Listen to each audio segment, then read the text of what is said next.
카카오는 저점에서 또 1, 2개월 만에 빠르게 주가가 반등이 나올 수 있었던 이유는 AI에 대한 적극적인 대응, 카카오가 변화를 주려고 하는 모습은 챗GPT 투자자들에 대한 불안감이 좀 굉장히 좀 커지고 있고, 정말 원전주를 매수해도 좀 좋을까 좀 냉정하게 좀 살펴볼 필요가 있다라고 좀 판단이 좀 돼서 웨스팅하우스에 대한 검증을 받거나 승인을 받아야 된다. 이게 정말 이 사실일까? 네이버와 카카오가 주가 양상이 다소 다르게 나타나고 있습니다. 먼저 최근 한 3, 4개월의 주가 흐름을 말씀을 드리면 네이버, 카카오 모두 다 바닥에서 가파르게 올라왔었던 거는 사실은 맞아요. 스테이블 코인 때문이었었죠. 네. 스테이블 코인 관련해서 주가가 단기적으로 고점을 빠르게 형성을 했어요. 카카오, 네이버 모두 다. 그 후부터가 중요한 거죠.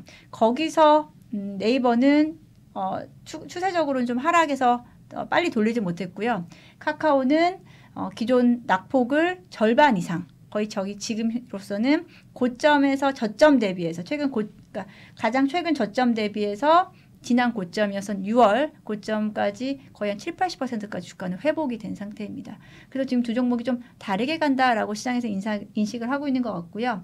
그럼 카카오는 저점에서 또 한 1, 2개월 만에 빠르게 주가가 반등이 나올 수 있었던 이유는 아무래도 AI에 대한 좀 적극적인 대응, 그리고 말씀드린 이프카카오 행사를 통한 그 전까지의 기대감이 좀 반영된 주가다. 그럼 그 다음에 기대감 다음엔 그 다음에 이제 넥스트가 더 중요한 거겠죠. 그렇죠. 네, 크게 이제 카카오의 개편을 이야기해 보면 카카오톡 자체의 개편이겠죠. 예. 최근 우리가 카카오 얘기할 때가 코로나 이후였어요. 코로나 이후에 이제 카카오 네이버의 광고 매출이라든지 실적 계속 좋아지면서 상승했었던 구간이었는데 최근 2, 3년 지간이었던 것 같아요. 딱 카카오가 빠지기 시작하는 그 구간 동안, 플랫폼 업체들이 안 좋았던 구간 동안 보게 되면은 MZ세대들의 이탈입니다. 카카오에서의 이탈. 카카오를 안 쓴다가 아니고요. 카카오를 덜 쓴다예요. 카카오만 있는 게 아니다죠. 그렇죠. 예. 최근에는 인스타그램이라는 새로운 SNS 형태가 카카오를 대신할 수 있는 영역이 분명히 생겨서 지금 카카오의 주 사용자들은 40대 이상, 40, 50대 이상이 대부분 머물러 있고 20, 30대 특히나 이제 MZ세대 밑으로는 카카오의 머무르는 체류 시간 자체가 많이 줄어들었다라고 좀 볼 수 있겠습니다. 이번에 이제 카카오가 변화를 주려고 하는 모습은 인스타를 겨냥한 부분이겠죠. 여기다 뭐 숏폼 형태라든지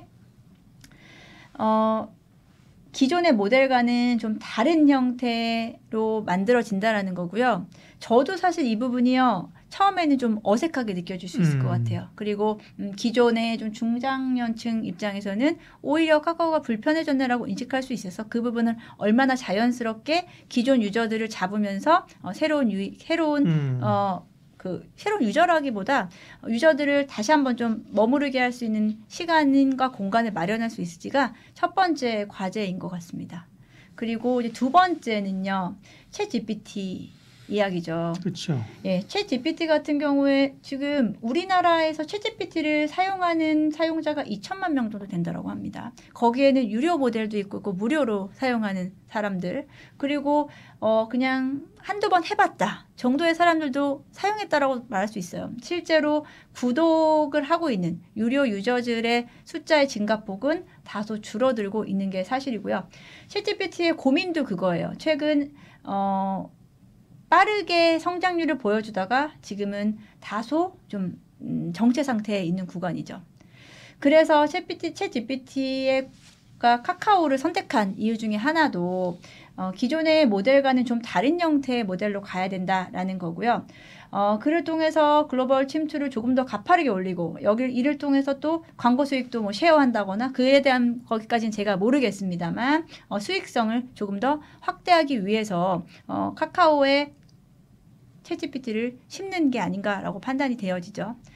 저 같은 경우도 솔직히 얼마나 쓰세요? 챗GPT 자주 쓰세요? 자주 써요. 네. 네, 자주 쓰시는데 많은 분들이 이제 업무적으로 사용하지 않으시는 분들은 그렇게까지 접근하기는 편안하지는 않을 수 있어요. 어색할 수 있어요. 근데 카카오톡에서 바로 다이렉트로 만약에 챗GPT를 쓸 수 있다라고 하면은 조금 더 접근성이 용이해지고 좀 편안해지게 가능하겠죠. 뭐 카카오가 여기서 챗GPT에 대한 그 구독 모델을 본격적으로 가져간다기보다 초반기에는 당연히 체류 시간 확보겠죠. 체류 시간이 확보되면 플랫폼의 특성상 트래픽이 늘고 광고에 대한 광고주들의 욕구가 늘어나고 자연스럽게 광고 수익이 늘어나는 구조를 가지고 갈 수 있다라는 점에서 저는 두 번째 모델이 조금 더 좀 더 빠르게 구현되지 않을까라고 좀 판단이 되어지고요. 이번 챗GPT의 카카오톡에 이거 온보딩 한다 그러더라고요. 온보딩 하는 이 효과는 저는 생각보다는 조금 더 시간이 걸린다? 안 걸릴 것 같다라는 생각이 들어요. 안 걸린다? 네, 안 걸릴 수 있을 거다라는 생각이 들어서 첫 번째 말씀드렸었던 카카오톡의 재편은 시간이 좀 걸릴 수 있지만 두 번째 모델이 조금 더 빠르지 않을까라고 저는 개인적으로 좀 판단이 되어 보여지고요. 그리고 이제 뭐 세 번째로 굳이 이제 구획을 나눠서 이야기하면 카카오톡 자체 AI 에이전트 서비스가 될 거거든요. 이 플랫폼 업체들이라든지 이런 웹 서비스 같은 부분을 이야기할 때 볼 때요. 편리성 그리고 재미가 있어야 된다고 생각합니다. 쉽게 접근할 수 있어야 되는 게 중요한 부분이라고 생각하는데 카카오가 그 부분을 구현해낸다라고 하면 처음에 이제 우리가 이제 MZ세대들 잡아야겠지만 지금 중장년층의 그 참여도가 너무 높아진 상황이잖아요. 어떻게 보면은 40대 이상의 중장년층의 그 비중이 훨씬 더 높을 수도 있어요. 기존에 불편했었던 유저들을 쉽게 뭐 AI에 대한 기능을 사용해 볼 수 있다. 그 카카오가 지금 그 중간선상에 있다라고 좀 생각합니다. 그래서 앞으로 카카오의 역할론이 저는 좀 상당히 궁금하기도 하고 기대되는 상황인데요. 주가가 이런 기대감을 선반영했다라고 볼 수 있겠지만 예상보다 조금 더 편리하다. 조금 더 자연스럽게 스며든다라고 하면은 저는 카카오 추가적인 상승 그리고 정고점 돌파는 일단 좀 가능하지 않을까라고 내다보고 있습니다. 접근성만 초반에 좀 잡는다라고 하면은 이번 개편을 통해서 실적 개선세가 가능한 구간 그리고 지금 우리가 온디바이스 우리 AI에 대한 고민을 초창기에 할 때 온디바이스 얘기를 정말 많이 했었어요. 예.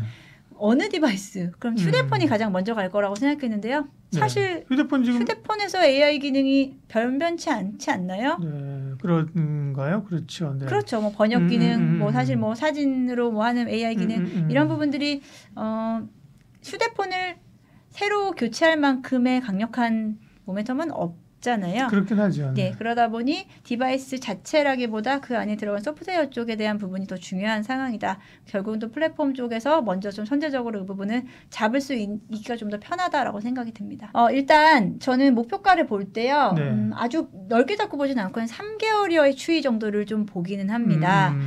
이제 근데 최근에 이제 9월달, 8월달 평균, 뭐 9월달 평균을 일단 보게 되면은 8월 초 같은 경우에는 평균적으로 8만 원 안팎, 7만 원 안팎 정도를 봤던 것 같아요. 근데 뭐 지금 주가는 전고점이 7만 1,000원대였거든요. 네. 근데 지금 많이 지금 따라왔어요. 지금은 6만 7천 원대 정도 움직이고 있는데 8월 달에 말씀드린 그 목표가가 평균적으로는 8만 원 살짝 아래, 8만 원 전후 정도였다라고 하면은 지금 9월 달 돼서 목표가는 살짝 상향되긴 했어요. 그리고 한 10만 원 정도까지 보는 데들도 있는데요. 예. 가장 중요한 것은 일단 전고 돌파. 그를 통해서 일단 8만 원대가 1차적인 좀 저항대 정도 생각하고 있습니다. 아주 급할 필요는 없다라고 좀 생각이 듭니다. 하지만 기존 보유자분들은 굳이 또 이 부분을 좀 덜어낼 필요도 없다. 예. 지금 양쪽 모두 다 매수매도 모두 다 이제 관망하면서 지켜보면 좋지 않을까 생각합니다.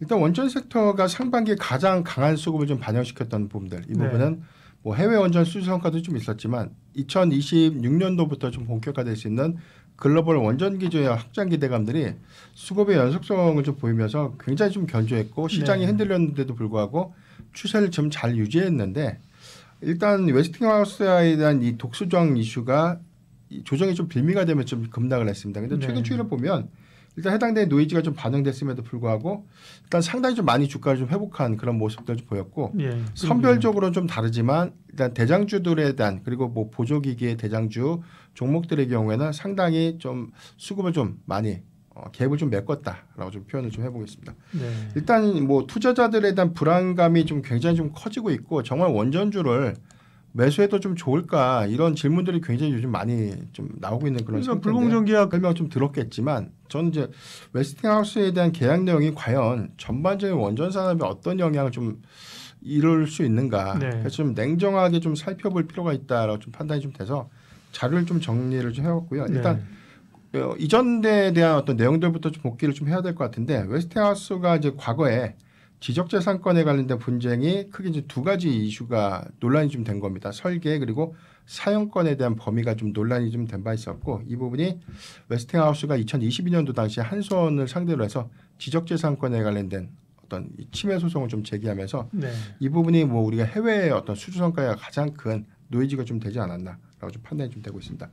일단 여기도에서는 뭐 폴란드라든가 뭐 체코의 신규 원전 입찰 과정에서도 웨스팅하우스가 뭐 소위 말하는 좀 태클이죠. 이의 신청을 계속해서 그렇죠. 좀 부각이 좀 됐었고 여기도에서 뭐 아랍에미리트의 바라카 원전에 대한 여기에 좀 적용됐던 APR 1400 모델이 한국형 표준 원전 모델인데 이 부분에서도 웨스팅하우스가 이것도 우리 원천 기술을 도용했다라고 좀 주장을 하면서 계속해서 이제 점진적으로는 이 원전 수주에 관련된 수주를 좀 따낸다고 하더라도 웨스팅하우스에 관한 어떤 분쟁 빌미가 장기화가 좀 될 수 있는 부분들 이 부분이 산업이 좀 가장 큰 노이즈가 좀 되지 않았나라고 좀 보고 있습니다. 다만 이 부분에 대한 장기화 우려감이 좀 부각됐음에도 불구하고 올해 1월 달이죠. 웨스팅하우스와의 이제 지적권 분쟁이 합의 계약을 통해서 좀 종국이 좀 됐습니다. 그러게요. 세부적인 어떤 원문이 발표되지는 않았지만 당시에 뭐 언론에서 발표됐던 내용들을 보면 한미 원전 동맹이 강화될 수 있고 그러게요. 웨스팅하우스와의 뭐 해외 수주를 공동으로 시작하면서 굉장히 좀 우호적인 여건에서 앞으로 원전 산업을 좀 확대할 수 있겠다라는 어떤 기대감들이 일단 우리가 알고 있는 그 버전이었고요. 그렇죠. 이 내용들이 뭐 최근에 일단 전체적인 어떤 계약서가 좀 공개가 좀 된 것은 아니지만 독수 조항에 관련된 이슈가 좀 될 만한 몇몇 조항이 좀 공개가 됐고 50년간의 장기 계약이 체결된 점. 네. 그래서 이제 이 장기 계약을 좀 체결한다고 하더라도 정말 이 상호의 어떤 파트너사들과의 어떤 윈리 전략들이 좀 담겨 있다면 저는 굉장히 좀 우호적인 어떤 사항이 아닌가. 그런데 이제 여기서 계속도를 내야 되는데 그렇죠. 세 가지의 독수 조항이 좀 가장 큰 시장의 혼란을 좀 야기시키지 않았나라고 볼 수가 있겠습니다. 세 가지를 요약해 볼 수 있는데 첫 번째가 원전 수출 한 기당 6억 5천만 달러에 대한 규모, 이 장비와 물품 그리고 이제 용역 계약에 관련된 부분들을 배정하는 것인데 하나로 한 9천억대 중반 되는 금액입니다. 이거를 원전 한 기당 줘야 됩니다. 이거를 지급하는 것이 아니라 그 파이만큼을 웨스팅하우스에 대한 어떤 베네핏을 좀 제공하는 것이고요. 네. 두 번째는 이 라이선스 비용이 1억 7,500만 달러인데 이게 이제 하나로 한 4천억 정도 되는 금액. 이 부분은 기술 이전료 명목으로 지급을 한다라고 명기가 되어 있고 세 번째는 SMR 수출할 때 웨스팅하우스의 검증과 그다음에 승인 조건을 포함한 이런 내용들이 좀 기재가 되고 있기 때문에 50년 동안 너무나 독수 조항으로 인해서 네. 이게 사실상 이제 노예 계약을 한 것이 아닌가 이런 부분들이 전체적인 어떤 원전 섹터를 좀 싸잡아 하락하게 된 그런 배경이 좀 됐는데 수출에 관한 요건들이 한국의 독자적인 어떤 자립 요건을 갖고 해외 수주를 좀 따내기는 좀 제한적이지 않을까. 그래서 사실상 좀 불가능한 것이 아닌가라는 네. 우려감들이 일단 이번 어떤 이 웨스팅하우스의 불공정 계약의 가장 큰 취지가 아닌가라고 볼 수 있겠고 다만 이제 항목적으로 보면 타당성을 좀 살펴봐야 될 것 같아요. 일단 라이선스 비용을 좀 먼저 봐야 될 것 같은데 4천억 원 규모의 이 기술 이전료 원전 한 기당 주는 것이 좀 타당한가라는 관점인데 일단 한국형 원전이 웨스팅하우스에 대한 원전 모델과 상당한 좀 유사점을 좀 갖고 있습니다. 이 부분은 연료병의 이 형태가 좀 동일하고 지금 여기서는 뭐 웨스팅하우스의 이제 노형 연료봉과 좀 동일한 사이즈를 좀 구비하고 있고 이게 인치수도 전혀 뭐 1인치에 대한 차이도 없고 이제 동일합니다. 네. 그러니까 이 부분이 웨스팅하우스가 이제 우리가 100%좀 표절을 한 것이다 이렇게 좀 주장을 하고 있는 가장 큰 이유고요. 두 번째는 수익성 논란이 좀 될 수 있는 부분들인데 뭐 이 부분에 대한 어떤 침해 부분들. 그래서 이제 이게 만약에 소송으로 좀 갔을 때 일단 노영 부분들에 대한 어떤 동일성들 이것들은 사실은 뭐 지재권 관점에서는 한국에 다소 불리하게 좀 작용될 수 있다는 입장들이 좀 팽배했기 때문에 네. 만약에 이 부분을 뭐 4천억 정도에 대한 기술 이전을 주고 웨스팅하우스에 대한 원천 기술을 좀 인정했다라고 좀 합의를 했다면 이건 저는 뭐 크게 무리가 있는 계약은 좀 아니었다라고 좀 판단이 좀 되고 있습니다. 네. 두 번째는 한 기당 9천억 규모의 이제 장비 물품 용역 계약을 과연 이제 이 웨스팅하우스에 좀 많은 수익성으로 좀 쉐어를 좀 하는 조건인가 네. 이 부분이 좀 논란이 될 수 있는데 근데 웨스팅하우스에 대한 사업 강점은 설계 강점을 갖고 있죠. 그렇죠. 자체 공급망들이 미국 안에서 좀 부재합니다. 그리고 웨스팅하우스에 대한 주요 협력사가 또 한국에 상당히 좀 배정이 돼 있어요. 두산 에너빌리티부터 뭐 BHI 같은 그런 기업들이 밸류체인 안에서에 대한 이 공급사로 좀 등록이 좀 돼 있는 상태이기 때문에 사실 9천억 정도에 대한 예측 비용들이 뭐 웨스팅하우스에 모두 다 이익을 좀 전가시키는 것이 아니라 이 부분은 충분히 이제 한국 기업으로서 환류될 수 있는 그런 가능성들이 좀 높기 때문에 이 수익성에 관련된 논란을 현재 기준에서 평가하는 것은 좀 다소 과도하게 좀 리스크 요인을 좀 반영시킨 것이 아닌가라고 좀 판단해 보십니다. 네. 이게 지금 가장 큰 변수가 좀 될 수 있는데 사실 뭐 수익성에 관련된 논란은 좀 논의를 좀 해야 될 것 같고 지금 저는 개인적으로 좀 걱정되는 부분이 ISMR에 관련된 수출 시 웨스팅하우스에 대한 검증을 받거나 네. 승인을 받아야 된다. 이게 정말 이제 사실일까? 그러니까 이 조항이 만약에 사실이라면 이거는 정말 계약은 좀 저는 잘못했다고 봅니다. 왜냐하면 기술 이전료를 우리가 인정해서 좀 지급했다는 것들은 이런 것들에 대한 모든 사항들을 내포하고 있는 것이기 때문에 사실 여기에서 모든 수주 성과에 대한 검증을 다시 받아라 이건 좀 아닌 것 같고 일단 한국의 ISMR 관련된 요건들은 웨스팅하우스에 대한 원천 기술에 대한 기반 효과들은 다 엮여져 있는 부분들이 있죠. 그런데 이제 독자 개발의 모델이라는 그런 차이가 좀 있기 때문에 국내의 어떤 기술 자립성을 좀 크게 좀 침해할 수 있는 그런 조항이고 반면에 좀 다르게 좀 해석하고 있는 증권사 리포트에 대한 내용들을 보면 북미 시장을 좀 진출할 때 지금 SMR에 관련된 어떤 비중이 계속해서 재차 증가될 수 있는 부분이 있기 때문에 그렇죠. 오히려 웨스팅하우스가 미국 시장을 다 가져갈 수 없는 그런 충당이 사실상 불가능한 그런 부분들이기 때문에 오히려 웨스팅하우스의 어떤 검증을 좀 받고 이 부분에 대해서 일부 북미 시장에 관련된 교두보로 좀 활용해서 확장해서 좀 같이 좀 갈 수 있는 그런 긍정성들도 좀 고려가 좀 돼야 되지 않나 이런 부분들인데 일단 미국 시장을 좀 논의를 할 때 뭐 유럽 시장이라든가 제3국의 SMR 도입에 관련돼서는 한국 기업이 사실상 독자적으로 좀 진출할 수 있는 부분들 좀 제한적인 그런 부분들이기 때문에 과연 이 부분에 대한 논란성들은 조금 일부 좀 영향이 좀 될 수 있지 않을까. 다만 이제 종국적으로 좀 봤을 때 원전 산업에 대한 전체 노이즈라고 좀 해석하기는 저는 너무 과도하다고 봅니다. 이 부분이 현실화가 좀 된다라고 보면 EPC 업종에 대한 이익 훼손으로 저는 봐야 된다. 그렇다면 주기기 업종과 보조기기 업종에 대한 수익성 논란 부분들 좀 저는 예외로 좀 봐야 될 것 같고요. EPC는 뭐예요? EPC라는 건 설계와 운영과 네. 이제 시공 좀 총괄하는 그래서 한수원 같은 기업이 된 거죠. 예. 지금 뭐 조인트 벤처에 관련된 설립 이슈가 재차 뭐 이야기는 좀 나오고 있지만 있죠. 뭐 예. 웨스팅하우스가 좀 만나주지 않았다 뭐 이런 내용들도 나오고 있고 그러니까 시장에서 우리가 너무 측면들을 좀 노이즈를만 좀 볼 것이 아니라 전체적인 글로벌 기조를 좀 봐야 될 것 같아요. 지금 전력 수급의 사실상 대안인 원전을 도입하고 있다. 이게 좀 중요할 것 같고 이 부분은 대형 원전의 추이보다는 SMR에 관련된 도입이 증가될 수 있는 부분들. 오늘 뭐 기사에서 좀 나왔던 내용들 보면 지금 테네시주에서도 사실 이 뉴스케일 파워와 6개 정도에 대한 SMR 공급 계약을 체결했단 말이죠. 이 부분이 점진적으로 행정명령 안에서에 대한 내용들처럼 확장 기조를 좀 보이고 있는데 지금 뉴스케일 파워가 전체 시장을 한 40% 정도에 대한 대형 원전 시장을 좀 갖고 있지만 SMR 시장에 대한 판도는 좀 다르게 이어질 수 있다는 점. 그래서 설계적인 부분들에 대한 이점이 있지만 웨스팅하우스의 입장에서는 조인트 벤처 설립을 통해서 한국의 EPC 기업들과 좀 손을 잡고 공동으로 좀 진출할 수 있는 가능성은 저는 매우 높다라고 좀 볼 수 있겠고 이 부분이 현실화가 좀 된다면 추가적인 어떤 수급 기대감은 이어갈 수 있지 않을까. 웨스팅하우스와 조인트 벤처를 설립해서 미국 시장에 대한 교두보가 마련되는 그런 흐름들이 좀 나와줬을 때는 일단 악재보다는 호재로 좀 작용될 수 있다라고 좀 해석을 해봐야 될 것 같고요. 그리고 이제 주기기 업종이라든가 이제 보조기기 같은 두산 에너빌리티라든가 뭐 BHI, 뭐 우진엔테, 우리기술 같은 그런 기업들의 경우에는 일단 뭐 북미 시장이든 뭐 유럽 시장이든 확장 기조 안에서 일단 기자재에 대한 소유량들이든가 공급망 안에서에 대한 구성들은 한국이 좀 강점을 갖고 있는 해당 품목들이 굉장히 좀 많다는 점을 좀 감안했을 때 전반적인 산업 수혜 관점에서는 오히려 충분한 기대 요인들이 좀 될 수 있지 않을까라고 좀 판단하고 있습니다. 네. 두산 에너빌리티를 네. 좀 이런 관점에서 봐야 되지 않을까. 전체적인 웨스팅하우스에 관련된 불공정 계약 논란이 뭐 조정이 좀 빌미가 됐는데 최근에 주가 회복을 좀 상당 좀 많이 했습니다. 네. 반면에 뭐 한전 기술이라든가 뭐 한전 KPS 같은 그래서 이제 EPC 기업이라고 불리는 뭐 현대원전 이런 기업들도 주가가 상대적으로 좀 많이 회복하지 못했던 그런 차이가 좀 있고요.